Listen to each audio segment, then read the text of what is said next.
নমস্কাৰ মোৰ প্ৰিয় বন্ধু বান্ধৱীসকল, মান্যা কুকিং এণ্ড ইটিং চেনেললৈ সকলোকে স্বাগতম জনাইছোঁ আৰু লৈ আহিছোঁ আজি এটা নতুন ধৰণৰ ৰেচিপি, যাৰ নাম হৈছে ডিমৰ পকৰি বা আপোনালোকে ডিমৰ চপ বুলিও ক'ব পাৰে।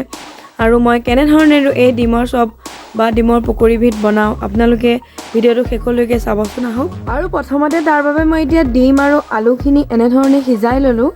এইখিনি আপোনালোকক মই প্ৰথমতে ভিডিঅ' কৰিবলৈ নহ'লে আচলতে ডিমখিনি আৰু আলুখিনি একেলগে মই সিজাই লৈ এতিয়া অলপ সময় ঠাণ্ডা হ'ল। এতিয়া মই এটা চৰিয়ালৈ ডিমখিনি আৰু আলুখিনি উলিয়াই ল'ম। এতিয়া মই এনেধৰণে এটা চৰিয়াত আলুখিনি লৈ ল'লোঁ আৰু ইয়াতে মই এতিয়া দি দিম আলুখিনিৰ জোখেৰে নিমখ অলপ সৰহকৈ দিছোঁ আৰু দি দিম কুটি লোৱা পিঁয়াজ। এনেধৰণে সৰু সৰুকৈ কাটি লৈছিলোঁ পিঁয়াজখিনি। পিঁয়াজটো অপশ্যনেল হয়, কিন্তু পিঁয়াজটো দিলেহে সোৱাদটো বেছিকৈ আহিব। আৰু দি দিছোঁ অকণমান কেঁচা ধনিয়া কুটি লৈছিলোঁ আৰু এইখিনি মই এতিয়া ভালদৰে সানি ল'ম। যেনেধৰণে আলু পিটিকা কৰোঁ তেনেধৰণে সানি ল'লেই হ'ল। এয়া মই আলুখিনি পিটিকা বনাই ল'লোঁ। এতিয়া মই ডিমকেইটা ল'ম। ডিম মই 5টা লৈছিলোঁ, 5টা বইল কৰি বাকলিখিনি গুচাই এনেধৰণে লৈছোঁ। এতিয়া মই এই ডিমকেইটা এনেকৈ হাতত লৈ দুফাল কৰি পেলাম, এনেকৈ দুফাল কৰি ল'ম।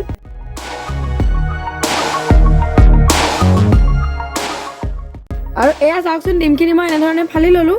এতিয়া মই যিখিনি আলু পিটিকা বনাই লৈছিলোঁ এইখিনি মই এতিয়া এনেধৰণে লৈ পেলাই ডিমৰ এই ছাইডকেইটাত এনেধৰণে এনেকৈ লগাই দিম।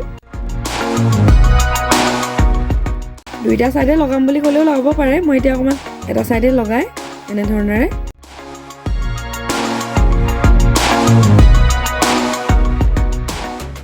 এয়া চাওকচোন এনেধৰণে লগাই লৈছোঁ। আৰু এনেধৰণেৰে মই এতিয়া গোটেই ডিমৰ ছাইডটো লগাই ল'ম।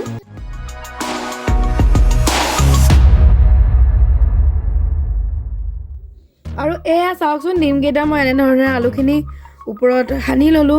আৰু এতিয়া মই এটা ঘোল তৈয়াৰ কৰি ল'ম। এতিয়া মই ইয়াত দি দিম বেচন প্ৰায় মই 4 চামুচ মানে ব্যৱহাৰ কৰিম।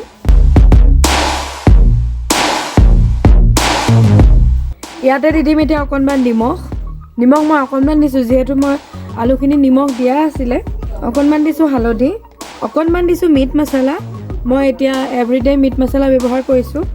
অকণমান দিছোঁ জিৰা পাউডাৰ, অকণমান দিছোঁ ধনিয়া আৰু অকণমান দি দিম গৰম মছলা, অকণমান দি দিম ৰেড চিলি পাউডাৰ আৰু অকণমান দিছোঁ জিৰাৰ পাউডাৰ। আৰু এইখিনি মই এতিয়া ভালদৰে মিক্স কৰি লওঁ।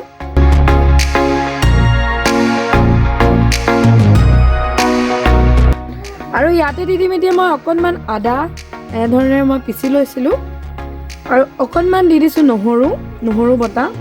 এইটো অপশ্যনেল হয়, যদি আপোনালোকে আদা নহৰু দিব নিবিচাৰে তেতিয়া নিদিলেও হয়। আৰু এইখিনি মই মিক্স কৰি ল'ম। ইয়াত আপোনালোকে কেঁচা জলকীয়াও দিব পাৰে। মই এতিয়া অকণমান ৰেড চিলি দিছোঁ। ৰেড চিলিৰ বিপৰীতে আপোনালোকে কেঁচা জলকীয়াও গুড়ি কৰি দিব পাৰে, কিন্তু ৰেড চিলি দিলে মানে কালাৰটো অলপ ভাল হয়, তো সেইকাৰণে ৰেড চিলিয়ে ব্যৱহাৰ কৰিছোঁ।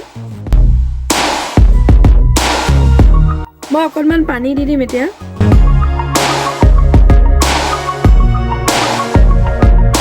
আৰু অকণমান পানী দিম।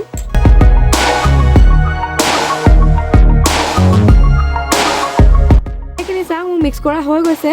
অকণমান গুটি যে যিটো দেখিছে সেইখিনি যিহেতু আদা নহৰু বটি দিছিলোঁ, কিন্তু আপোনালোকে কেতিয়াবা বনালে মানে পেষ্ট যিটো পেকেট পায় সেইটো দিও কিন্তু বনাব পাৰে, সেইটো দিলেও খাবলৈ বৰ টেষ্টি হয়। আৰু এয়া চাওকচোন ধুনীয়াকৈ গুড়ি হৈ গৈছে। এতিয়া মই এখন কেৰাহী গৰম কৰি ল'ম। আৰু এয়া মোৰ কেৰাহীখন এতিয়া গৰম হৈ গৈছে। ইয়াতে মই এতিয়া দিম ৰিফাইন অইল, প্ৰায় মই 2 কাপ মানে ব্যৱহাৰ কৰিছোঁ। আৰু এতিয়া অকণমান সময় হৈ গৈছে। এতিয়া মই অকণমান লুটিয়াই দিম। আৰু যিহেতু আলু দিছোঁ তো এইখিনি বৰ সাৱধানেৰে লুটিয়াব লাগিব।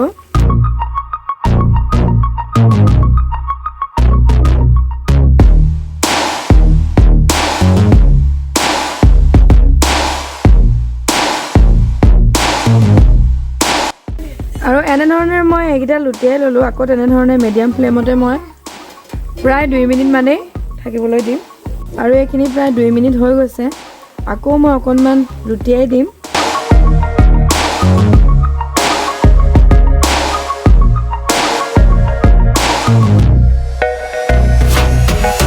আৰু মোৰ এইখিনি ৰেডি হৈ গৈছে। আৰু এতিয়া মই এখন প্লেটলৈ কাঢ়ি লওঁ। আৰু এয়া মই ৰেডি কৰি পেলালোঁ আজি ডিমৰ পকৰি বা আপোনালোকে ডিম চপ বুলি ক'ব পাৰে। ভিডিঅ'টো চাই কেনে পালে আপোনালোকে মোক কমেণ্ট কৰি জনাবলৈ নাপাহৰিব। যদি ভাল লাগে এটা লাইক কৰি দিব আৰু যিসকলে মোৰ চেনেলটো ছাবস্ক্ৰাইব কৰা নাই তেওঁলোকেও মোৰ চেনেলটো ছাবস্ক্ৰাইব কৰি দিব বুলিও আশা ৰাখিলোঁ। ধন্যবাদ।